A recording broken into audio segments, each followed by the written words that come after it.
Salutations mes amis.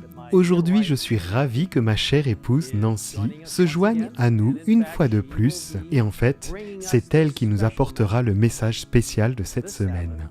Ce samedi 12 juin a été désigné comme la journée d'accentuation des ministères des femmes.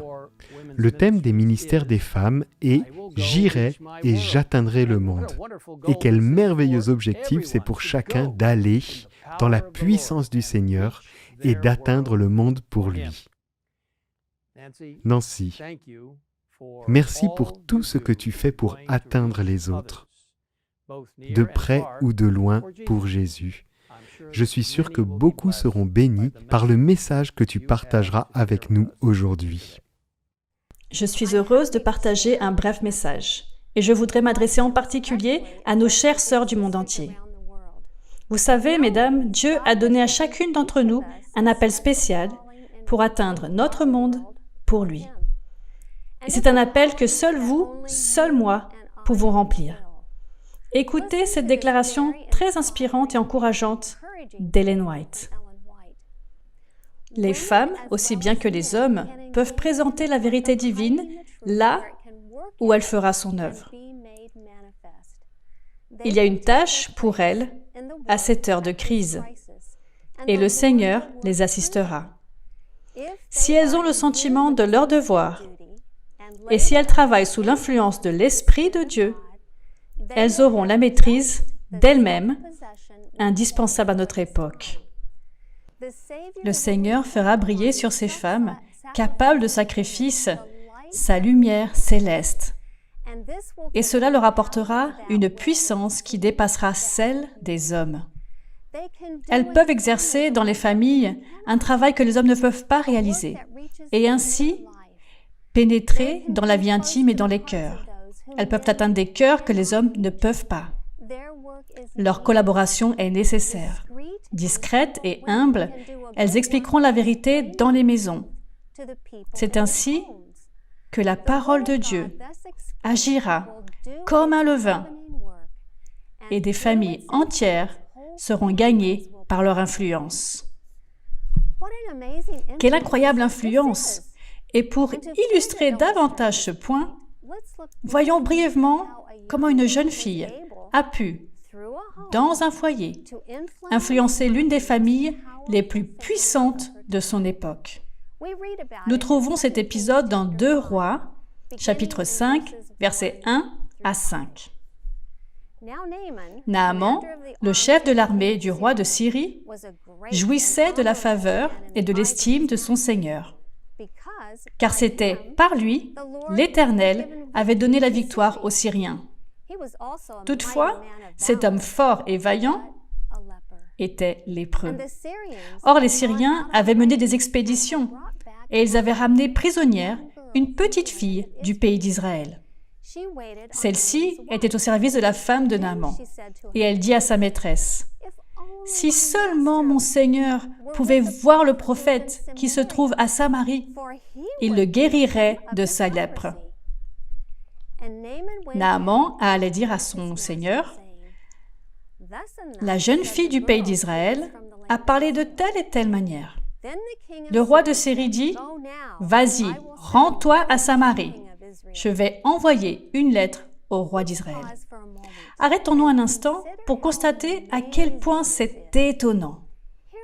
Voici une jeune fille, arrachée à sa famille et forcée de servir dans la même maison que celui qui est responsable de sa capture. Impliquée à son insu dans cette situation injuste, la jeune fille aurait pu être amère, pleine de ressentiment et de colère, mais elle ne l'était pas. Dès son plus jeune âge, on lui a enseigné une vocation plus élevée, une vocation qui va au-delà de sa propre personne pour s'intéresser au bien-être des autres. Et comme en témoigne sa déclaration à sa maîtresse, elle croyait au don de prophétie. « Si seulement mon Seigneur pouvait voir le prophète qui se trouve à Samarie, dit-elle, il le guérirait de sa lèpre. » Quelle déclaration de foi, alors que même le roi d'Israël semblait avoir oublié le prophète de Dieu. Remarquez comment cette jeune fille se souciait sincèrement du bien-être d'un homme puissant qui aurait pu être considéré au juste titre comme son ennemi. Elle s'en soucie suffisamment pour parler à la femme de Naaman qui transmet le message à son mari. Cela demandait du courage. Elle aurait pu penser qu'en raison de sa position modeste, elle était impuissante, que personne ne l'écouterait ou ne la croirait. Après tout, la Syrie était riche et puissante. Ne disposerait-elle pas de meilleurs soins médicaux? Cependant, malgré le risque du ridicule et de rejet, la jeune fille a parlé et ses ravisseurs l'ont cru. Pourquoi l'ont-ils cru? Sans aucun doute, c'était en partie à cause de ce qu'ils avaient observé. Sa gentillesse, sa courtoisie et sa prévenance.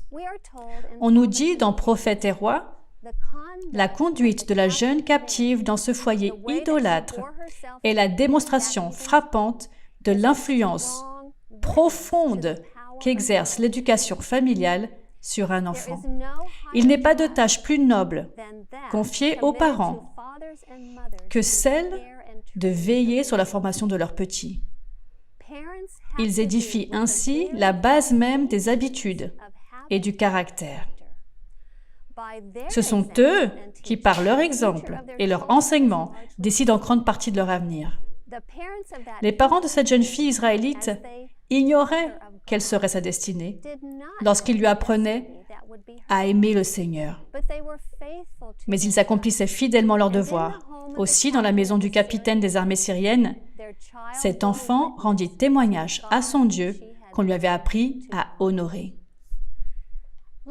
Mesdames, alors que nous réfléchissons à notre vocation, n'oublions jamais les personnes les plus proches de nous et la puissante influence que Dieu a placée entre nos mains.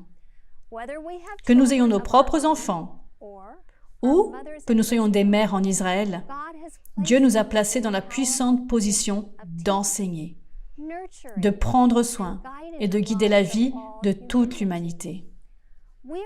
Il nous est dit qu'un roi sur son trône n'a pas une responsabilité plus importante que celle d'une mère. Elle détient le pouvoir de modeler le caractère de ses enfants afin de les rendre dignes de la vie éternelle. Un ange ne pourrait pas réclamer une mission plus haute, car en accomplissant cette œuvre, elle est au service de Dieu. Qu'elle prenne seulement conscience de l'importance de sa tâche, et cela lui donnera du courage. Qu'elle se rende compte de la valeur de son travail et qu'elle se revête de toutes les armes de Dieu, afin de résister à la tentation de se conformer aux usages du monde. Sa mission concerne le temps présent et l'éternité.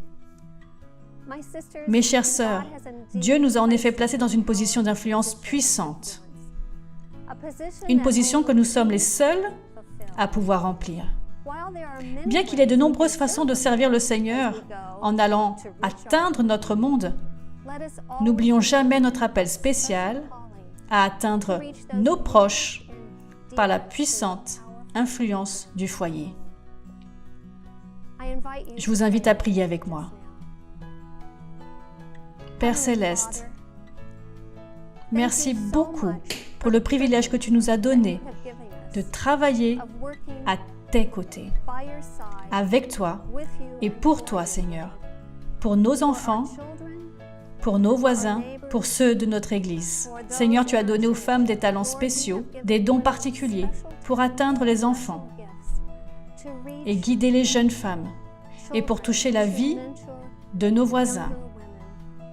Et donc, Seigneur, aide-nous à être fidèles à la confiance que tu as placée en nous et à être tes mains et tes pieds aujourd'hui et toujours.